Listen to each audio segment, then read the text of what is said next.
Good morning. Welcome back to the Vitality Project. I'm Dr. Bob.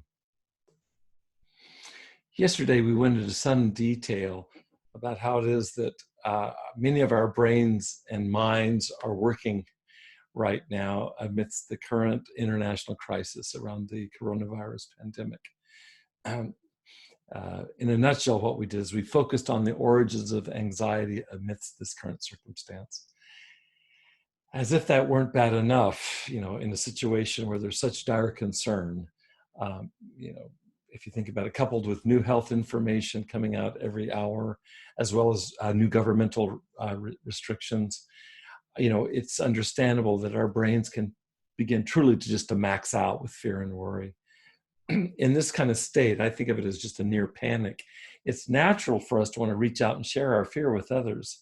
And that can be good, but sometimes in some circumstances, that can unfortunately lead to a kind of vicious cycle in which we get involved in kind of an ever-escalating, what psychology calls emotional contagion, where we literally compound our anxiety. If you can imagine kind of a negative synergy feeding in on itself. And what happens in this situation is our forebrains, and we talked about this, includes all of our executive controls, they simply get overwhelmed by all the input they're getting from what we called yesterday fear central. That is the survival center in the middle part of our brains. And if this continues, it can lead eventually to just total panic lockdown. That is, if we don't step in with equal and opposite force, and that's really what we need to do here. So let me ask you this question. Let's ask ourselves this question. What then is to be done here? How can we, each one of us, how can we manage our own emotions as well as support our loved ones before we all kind of collectively go down the tubes into a kind of full-on panic?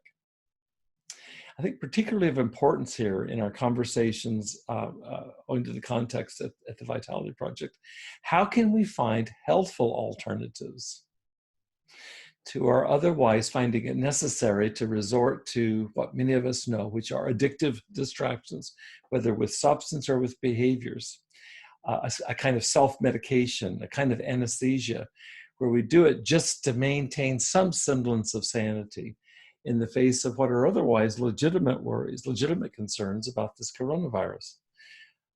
I'll have more to say about this over the next days, but for now, I think it's vital that we stop and calmly assess this, whether we may be in fact ramping up into increasing anxiety or even panic. You'll know if you stop for a second if that's going on for you. I really do believe this is important because I think that recognition is oftentimes over half the battle when it comes to finding solutions. If you think about it, you can't solve a problem if you don't realize you have it.